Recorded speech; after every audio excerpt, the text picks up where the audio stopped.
नमस्कार दोस्तों, मैं हूं अतुल जैन, आपकी फाइनेंशियल फ्रीडम की यात्रा में आपका दोस्त। और टाइटल से तो आप समझ ही गए होंगे, आज का वीडियो बहुत ही ज़बरदस्त होने वाला है। कैसे हम बैंक की एफडी से ज़्यादा कमाएं। अगले 5 साल की बातें कर रहा हूं दोस्तों, ज़्यादा ही नहीं, शायद हम बैंक की एफडी से दोगुना भी कमा सकते हैं। तो पहले मैं आपको कॉन्टेक्स्ट देना चाहता हूँ दोस्तों कि क्या आप जानते हैं कि निफ्टी जो है वो नवंबर 1995 में शुरू हुआ था।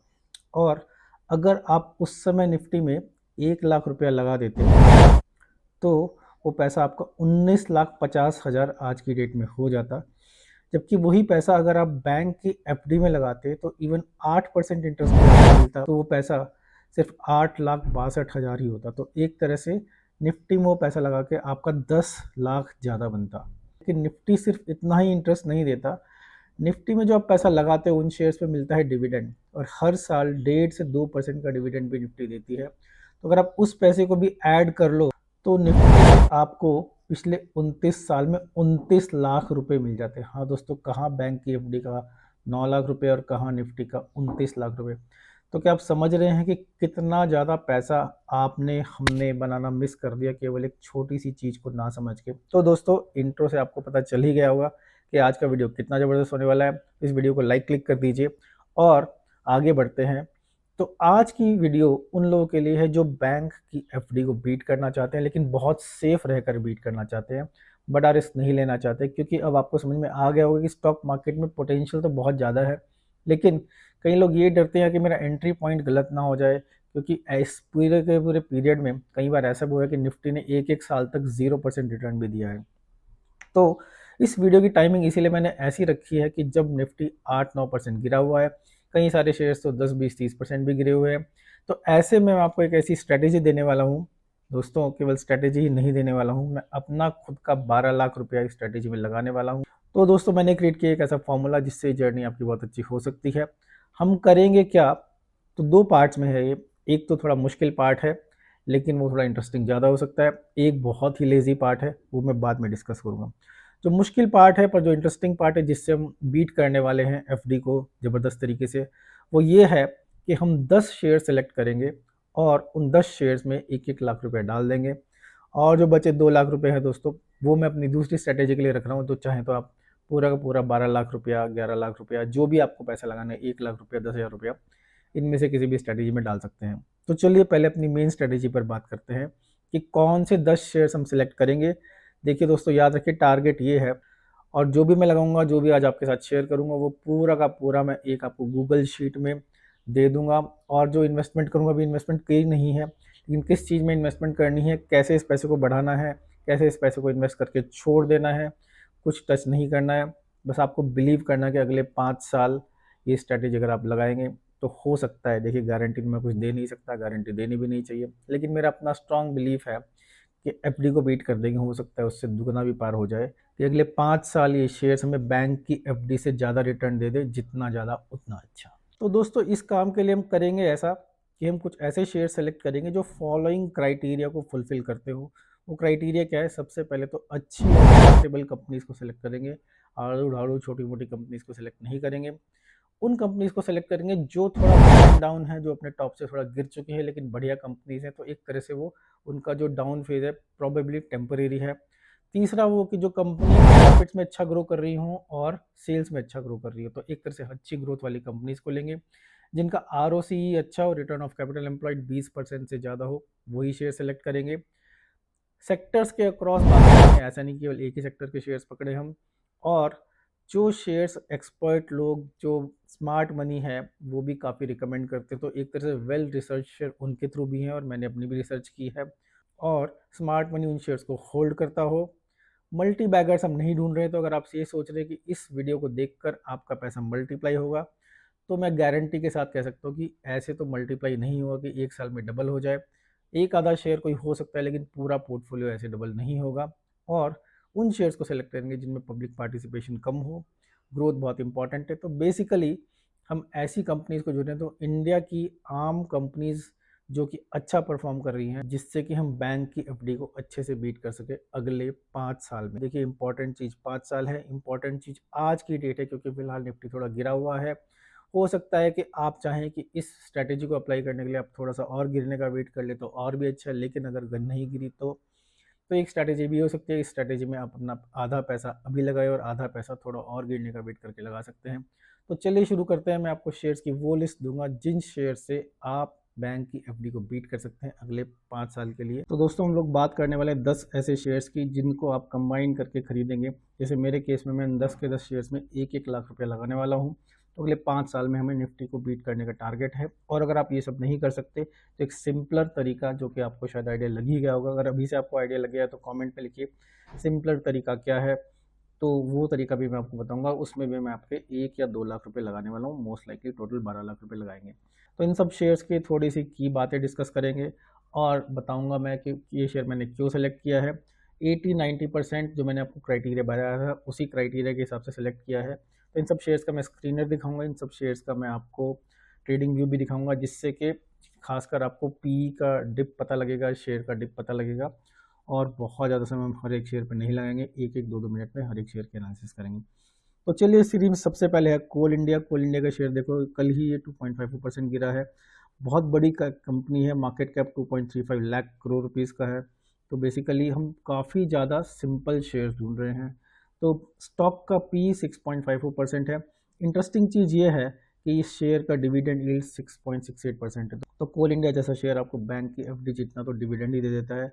तो ये इंपॉर्टेंट पार्ट है इसका। रिटर्न ओवर 3 ईयर्स 38% है, तो शेयर काफ़ी अच्छी चल रहा है। प्रॉफिट वेरिएंस 5 ईयर्स का 16.4% है। तो इंटरेस्टिंग शेयर हमने पकड़ा। अगर आप देखो 5 ईयर का चार्ट इसका तो काफ़ी नीचे गिरा हुआ है ये 5 ईयर के चार्ट में। खासकर फिलहाल अपने ये 389 लेवल के आसपास आ गया है। तो अपने टॉप से ये शेयर अगर आप देखो तो 512 तक गया था। 512 से गिर गिर कर ये 380 के करीब आ गया। तो काफ़ी इंटरेस्टिंग बाय है। Counted sales growth trailing 12 months का नेगेटिव है, लेकिन पिछले काफ़ी समय से पॉजिटिव ही चल रहा है। प्रॉफिट ग्रोथ अच्छा पॉजिटिव चल रहा है। और CAGR 10 साल का 0% है, लेकिन पिछले कुछ सालों में 3 सालों में 37% है। पिछले 1 साल का डेटा थोड़ा ख़राब है, इसीलिए शेयर फिलहाल हल्का सा नीचे है। तो ये रहा कोल इंडिया ट्रेडिंग में। अगर आप देखो कि इस समय इसका पी जो चल रहा है 6.89 और अपने पीक टाइम पे इसका पी 10 के करीब भी था। तो अच्छे प्राइस पर हम इसको पकड़ रहे हैं। तो वीकली चार्ट है तो मैंने 40 डेज मूविंग एवरेज फिलहाल आपके लिए लगाया, जिससे कि थोड़ा सा 200 डेज मूविंग एवरेज जैसा लगे। तो अगर आप देखो तो ये मूविंग एवरेज से भी काफ़ी नीचे है। तो एक तरह से इंटरेस्टिंग बाय है, इस समय पकड़ना मेरे लिए सही रहेगा। ये होगा कोल इंडिया। तो दोस्तों दूसरा शेयर है एक्साइड इंडस्ट्रीज। ये मेरी अपनी पर्सनल रिसर्च है, ये मेरी प्राइमरी लिस्ट के क्वालिफाइंग क्राइटेरिया में नहीं आया था, लेकिन मुझे लगता है कि बैटरीज की दुनिया बहुत इंपॉर्टेंट है। बहुत तेज़ी से बिजनेस ओवरऑल बढ़ रहा है। काफ़ी सारे शेयर्स आप किसी को पढ़ सकते हैं। मैंने एक्साइड इंडस्ट्रीज़ को पकड़ा है। ये मेरी कार की बैटरी खत्म होती है तो मुझे लगता है ये सही धंधा है यार। हर 5 साल में आपको बैटरी रिन्यू करनी ही पड़ेगी। नई कार में तो नई बैटरीज आती हैं। तो अगर आप देखो तो मार्केट कैप 36.266 करोड़ का है। स्टॉक का पी थोड़ा ज़्यादा है 43 का। ROC भी थोड़ा कम है। तो कहीं ना कहीं ये मेरी अपनी रिस्की बेट है इस पूरे के पूरे बुफे में। लेकिन मैंने कहा एक आधा शेयर तो ऐसा पकड़ ही लेना चाहिए। वैसे अगर आप देखो तो कंपनी का बिजनेस काफ़ी अच्छा है और ग्रोइंग बिजनेस है। अगले 10-20-30 साल ये बिजनेस कहीं जाने वाला नहीं है। इसकी अगर हम ग्रोथ की बात करें तो भले उतना ज़बरदस्त ग्रोथ ना हो। सेल्स ग्रोथ 3 साल का 17% है और प्रॉफिट ग्रोथ TTM नेगेटिव दिखा रहा है, इसीलिए शेयर पिटा हुआ है। तो थोड़े हमें पिटे हुए थोड़े से ब्रूस शेयर्स ले रहे हैं, तो इसीलिए हमारी क्राइटेरिया में सेटिस्फाई होता है ये शेयर। अगर हम एक्साइड इंडस्ट्रीज़ का चार्ट देखें तो इसमें भी देखो कि अभी भी हाई पी पर ये तो थोड़ा और गिरने का चांस है। इसके लिए आप थोड़ा वेट भी कर सकते हैं, लेकिन मैं तो इसको अभी खरीदने वाला हूँ। मैं अपने हिसाब से बात कर रहा हूँ। तो देखिए ये भी 40 मूविंग एवरेज, वीकली चार्ट पर 40 मूविंग एवरेज के फिलहाल नीचे ही है। तो इसलिए मेरे को शेयर अच्छा लगा। तो चलिए अब बात करते हैं तीसरे शेयर की, ITC। दुनिया भर का फेवरेट ITC शेयर, जिसकी मार्केट कैप 5,81,000 करोड़ है। इसका पी 28.3 है। डीमर्जर इसका अभी होने वाला है, होटल बिजनेस सेपरेट होने वाला है। तो हो सकता है ये शेयर स्प्लिट हो जाए तो एक एक्स्ट्रा शेयर भी हमें अपने एक्सेल शीट में डालना पड़ेगा। तो अगर आप देखो कि अच्छा खासा ये शेयर है, डेट फ्री कंपनी है, का डिविडेंड यील्ड 2.96%। तो एक तरह से 3% हर साल डिविडेंड में भी इसको हमें मिलता जा रहा है। और बड़ी कंपनी है और कई लोगों का फेवरेट है। जब भी गिरता है लोग खरीद लेते हैं इसको। 5 साल के लिए पकड़ना, हो सकता है कुछ साल काम ना करे, फिर तेज़ी से काम करेगा। देखिए कंपाउंडेड सेल्स ग्रोथ 13% और प्रॉफिट ग्रोथ 16%, CAGR 30%। तो अच्छी खासी कंपनी में लग रही है। तो ITC भी अपने सपोर्ट वाले लेवल पर हमारे हिसाब से है। थोड़ा और नीचे गिरेगा तो और मज़ा आएगा। नीचे पकड़ सकते हैं, लेकिन फिलहाल हम इसको इसी पॉइंट पर खरीदने वाले हैं। अब हमारा चौथा शेयर है GRSE garden shipbuilders and engineers. तो हाँ, काफ़ी हॉट शेयर है, काफ़ी उठापटक इसने मचाई है। तो अगर आप देखो मार्केट कैप 18,000 करोड़, इसका भी पी थोड़ा हाई है 46.8%, तो पी के हिसाब से देखो तो थोड़ा गिर सकता है, लेकिन बिजनेस बहुत ज़बरदस्त है। एक तरह से डिफेंस सेक्टर में ये शेयर आता है। अगर आप देखो तो हाई से भी काफ़ी गिरा हुआ है, डेट फ्री कंपनी है और प्रॉफिट ग्रोथ बहुत ज़बरदस्त है। तो ग्रोथ के हिसाब से ये शेयर काफ़ी अच्छे कंपैरिजन में फिट होता है। अगर हम देखें तो इसका सेल्स ग्रोथ 47% पिछले 3 साल का है और प्रॉफिट ग्रोथ 29% है, CAGR 94% है। तो इसमें बस दिक्कत एक यही है, वैल्यूएशन फ़िलहाल काफ़ी हाई है, लेकिन अगर हम देखें तो ऊपर से काफ़ी नीचे गिरा भी है। अगर आप इसका चार्ट देखो तो ऊपर से ये शेयर गया था लगभग 2,700 रुपये तक का भी, और फिलहाल ये भटक रहा है 1,500 पर। तो काफ़ी ब्रूज शेयर है ये।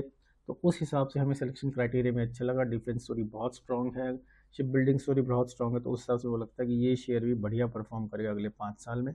तो एक तरह से ध्यान रखिए, लगभग हम चाहते हैं कि हर एक शेयर अगले 5 साल में दोगुना या उससे ज़्यादा हो जाए।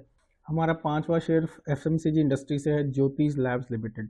अगर आप देखो ज्योतिष लैब का मार्केट कैप 13.8 करोड़ है और ये केरला त्रिशूर की फाउंडेड कंपनी है, लेकिन बहुत ज़बरदस्त ब्रांड है इनका, बहुत तेज़ी से कंपनी ग्रो कर रही है। ROC 27%, स्टॉक का पी थोड़ा सा ज़्यादा है 36.7%, लेकिन बहुत ही हाईली रिकमेंडेड शेयर है। सारे शेयर्स हम बहुत ही हाईली रिकमेंडेड शेयर्स पकड़ रहे हैं। सेल्स ग्रोथ 13% है, प्रॉफिट ग्रोथ पिछले 3 साल के बाद हम ज़्यादा करेंगे 19% है। CAGR अगर आप देखो स्टॉक प्राइस का तो 40%, तो थोड़ा हाई CAGR है, उसी हिसाब से हमें लग रहा है कि ये शेयर आगे भी अच्छा कर जाना चाहिए। रिटर्न ऑन इक्विटी 16% है। ये शेयर भी अपने ऊपर से काफ़ी नीचे आ चुका है। अगर हम देखें तो हाई 595 और फिलहाल 375, तो एक तरह से 20 से 30% ये गिर चुका है। बहुत रिकमेंडेड शेयर है, कहीं ना कहीं ये शेयर अच्छा परफॉर्म कर सकता है। 5 साल में डबल अगर करना है तो यानी कि इसको केवल 700 रुपये 750 रुपये तक जाना है, तो कोई बहुत बड़ी बात फिलहाल नहीं लगती। छठा शेयर कंस्ट्रक्शन फील्ड से है, नागार्जुना कंस्ट्रक्शन कंपनी NCC। तो बहुत ज़बरदस्त इनका बिजनेस है। अगर आप देखो तो पी भी ठीक ठाक है 21.2%, 18,000 करोड़ रुपए की मार्केट कैप है। डिविडेंड इसका 1% के करीब ही है। और देखिए sales growth 25%, ROC 22%, profit growth 40%, public holding थोड़ा ज़्यादा है 44%। तो होल्डिंग में आपको दिखा रहा हूँ, कहीं ना कहीं पब्लिक होल्डिंग से हम अनकंफर्टेबल हैं, ज़्यादा ही पब्लिक पार्टिसिपेशन इस शेयर में है। नहीं तो अगर आप देखो कि डिविडेंड पे आउट वगैरह सब कुछ इस कंपनी का अच्छा है और इंफ्रास्ट्रक्चर बहुत तेज़ी से बूम पर है। NCC को काफ़ी अच्छे प्रोजेक्ट्स वगैरह भी मिल रहे हैं लगातार। NCC का भी अगर आप चार्ट देखो तो अपने हाई से, जो कि 360 रुपये का था, हाई से 287 आ चुका है, तो यानी कि 20-30% ये भी गिर चुका है। तो मुझे लगता है अच्छा कैंडिडेट है। अपने इसका पी का भी हाई था 28%, उससे भी 21% आया है, तो कहीं ना कहीं पी में भी डाइल्यूशन हुआ है, जो कि अच्छा है। हम ऐसे शेयर्स पकड़े जो वापस अपने हाई पी पर जाने की हिम्मत रखते हों। हमारा अगला शेयर है ONGC oil and natural gas corporation. इसकी इंटरेस्टिंग चीज़ें, मार्केट कैप बहुत ज़्यादा है, लगभग 3 लाख करोड़ रुपए का। डिविडेंड यील्ड 5.17%, तो एक तरह से बैंक की FD के बराबर तो इसका डिविडेंड यील्ड ही है। ROCE भी 18% है। तो इंटरेस्टिंग शेयर है। Crude oil and natural gas company है, इंडिया की सरकारी कंपनी है और बुक वैल्यू के 0.85% ट्रेड कर रहा है। तो एक तरह से बुक वैल्यू के नीचे आपको मिल रहा है ये शेयर, 1 की बुक वैल्यू के नीचे मिल रहा है। और अगर आप इसका ग्रोथ देखें, sales growth compounded 25%, profit growth 47%, CAGR 20% और रिटर्न इक्विटी 17%। तो अगर आप देखो कि ONGC रिसेंटली काफ़ी गिरा है, 237 पर आ गया है, कहाँ पर जाकर लगभग 340 पर जाकर। तो एक तरह से लगभग 30-40% ये शेयर गिर चुका है अपने टॉप से और इसने inverted head and shoulder pattern भी बनाया है। अगर आप टेक्निकली देखें तो वो एक नेगेटिव साइन है, लेकिन मेरे को लग रहा है कि बहुत ज़्यादा यहाँ से गिरने वाला नहीं है ये शेयर। और हम बात करें 5 साल की, इसको दुगना होने के लिए केवल 480 तक इसको जाना है डबल होने के लिए अगले 5 साल की बात करें, प्लस जो डिविडेंड मिलेगा वो तो ऐड होता ही रहेगा। तो काफ़ी इंटरेस्टिंग शेयर है। अल्फाबेटिकली हमारा अगला शेयर वो है जो कि सारे देश के पास भर भर के पड़ा है। कुछ लोग फ्रस्ट्रेटेड भी है, बात कर रहे हैं रिलायंस इंडस्ट्रीज़ की। देखिए इसमें आप फंसे होना एक चीज़ है, लेकिन नया पैसा डालने के लिए तो शेयर बहुत ही अच्छे प्राइस पॉइंट पे है। Market cap 16 lakh crore rupees, stock का पी 24% है और अगर आप देखो ROC थोड़ा कम है इस शेयर का, लेकिन फिलहाल मेरे को लग रहा है बहुत ही अच्छा प्राइस। देख रहे हैं आप चार्ट में कितना गिर चुका है ये शेयर। तो अगर आप देखो sales growth 24%, profit growth 16%, CAGR 4%, तो इसीलिए थोड़ा सा इसका प्राइस इस समय कम है, इसीलिए में ल्यूक्रेटिव लग रहा है। अगर आप रिलायंस का चार्ट देखो तो एक तरह से इस समय उस प्राइस पर आ गया ये शेयर जिस प्राइस पर ये आज से 2 साल पहले भी था। तो इस साल रिलायंस ने कोई रिटर्न नहीं दिया वो बात अलग है, जियो का बिजनेस इससे अलग हुआ तो 300 रुपये का वो शेयर भी आपको काउंट करना पड़ेगा। लेकिन फिलहाल मेरे को लग रहा है कि बहुत अच्छी अपॉर्चुनिटी है रिलायंस में, अपने हाई पॉइंट से जो कि लगभग 1600 रुपये का था, वहाँ से गिर गिर कर 1200 रुपये आ गया है, तो लगभग 25% के करीब ये भी नीचे गिर चुका है। तो ये सब शेयर्स दोस्तों मैं आपको वो बता रहा हूँ जो भी जब भी गिरे तभी खरीद लो, ज़्यादा सोचने की ज़रूरत नहीं है। तो रिलायंस में अच्छी एक चॉइस है। हमारा अगला शेयर देश की तिजोरी स्टेट बैंक ऑफ इंडिया की बात कर रहे हैं हम। 7 लाख करोड़ का इसका मार्केट कैप है। पी खैर बैंकिंग स्टॉक है तो पी का ज़्यादा देखना ही चाहिए। ROC 6.16%। तो इस शेयर में भी खास बात यह है कि फिलहाल ये पिटा हुआ शेयर है, और अगर हिंदुस्तान को ग्रो करना है तो SBI जैसे शेयर्स को ग्रो करेगा ही automatically. Compounded sales growth 16%, profit growth 44%, 3 साल की बात कर रहा हूँ, CAGR 21%। तो कहीं ना कहीं SBI हमें इसमें प्राइस पॉइंट के हिसाब से बहुत अच्छा लग रहा है। तो अगर आप SBI का चार्ट देखो तो काफ़ी समय से इसी रेंज में भटक रहा है, फिलहाल थोड़ा नीचे गिरा हुआ है, तो यही मौके हम ढूंढ रहे हैं। 812 रुपये का 907 रुपये तक गया था, तो बहुत ज़्यादा नहीं गिरा है, ये अपने टॉप से 10% गिरा है, लेकिन कहीं ना कहीं शेयर की अपवर्ड ट्रैजेक्टरी जारी ही रहेगी, ये हमारा मानना है। और इस कैटेगरी में हमारा लास्ट शेयर है टाटा मोटर्स। टाटा मोटर्स अगर आप देखो तो इसका भी खास रीज़न ये है कि गिरा हुआ है क्योंकि बिजनेस डाउन है, तो कहीं ना कहीं इनमें से कुछ शेयर्स ऐसे निकलेंगे जो शायद ज़्यादा ग्रो ना कर पाए। लेकिन फिलहाल टाटा मोटर की market cap 2.66 lakh crore rupees है। डिविडेंड यील्ड केवल 0.5% है। पी स्टॉक का 8%, तो काफ़ी अच्छे दामों पर हमें शेयर मिल रहा है। पिछले 3 सालों का sales growth 21%, profit growth 128%, CAGR 15%। पिछला 1 साल थोड़ा ख़राब चल रहा है but doesn't matter. Tata motor की सबसे बड़ी बात मेरे को लगी, काफ़ी ज़्यादा अपने टॉप से गिरा हुआ है, कब तक गिरा रहेगा देखिए ये शेयर। इसीलिए हो सकता है कि जब आप खरीदे तो कुछ दिन और गिरें, इसीलिए दूसरी स्ट्रैटेजी मैंने आपको ये बताई थी कि आधा पैसा अभी डालें, आधा और गिरने पर डाल सकते हैं और चढ़ने पर डाल सकते हैं, वो आपकी चॉइस है। लेकिन कंटिन्यूसली हर हफ्ते गिरता जा रहा है, लेकिन मेरे को लग रहा है कि बहुत ज़्यादा दिन ये नहीं गिरेगा। तो दोस्तों ये तो होगी वो बात जिसमें आप 10 शेयर्स में खरीद सकते हैं, लेकिन अगर आपको 10 शेयर्स नहीं खरीदने, कॉम्प्लिकेटेड तरीका नहीं जानना है, तो आप सिर्फ ऐसा करें कि निफ्टी 50 की ETF खरीद ले। निफ्टी 20 की मैं बात कर रहा हूँ, तो निफ्टी 50 का ETF अगर आप करेंगे, देखिए निफ्टी का चार्ट है, वीकली चार्ट, इसमें आप देखो जब भी ये इस लेवल पर आ रहा है तो सपोर्ट कहीं ना कहीं ले रहा है, इस लेवल के नीचे तो मतलब सपोर्ट मिलने का चांस काफ़ी ज़्यादा है। याद रखिए दोस्तों, मेरे को काफ़ी उम्मीद ऐसी है कि जैसा रिटर्न निफ्टी ने पिछले 5 साल दिया था वैसा अगले 5 साल नहीं देने वाला है। लेकिन इंटरेस्टिंग चीज़ ये है कि फ़िलहाल अपने टॉप से निफ्टी 8% नीचे है। अगर 10% नीचे मिल जाए तो और भी अच्छी बात है। तो मैं थोड़ा वेट भी कर सकता हूँ, लेकिन अगले हफ्ते मेरे को ट्रांजैक्शन पूरी करनी ही है, क्योंकि एक मेरा कमिटमेंट है उन लोगों के साथ जिनके लिए मैं वीडियो बना रहा हूँ, जिनकी फाइनेंशियल फ्रीडम की मेरे को बहुत ज़्यादा चिंता है।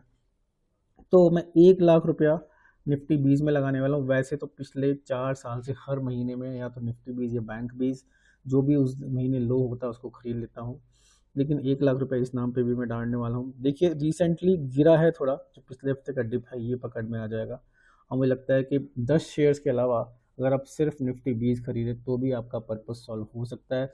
याद है ना, सबसे शुरू में मैंने आपको निफ्टी 20 की कहानी सुनाई थी, निफ्टी की कहानी सुनाई थी कि बैंक में आपका पैसा 1 लाख का 9 लाख होता, तो निफ्टी में डिविडेंड को मिला के 1 लाख का 29 लाख हो चुका होता अब तक।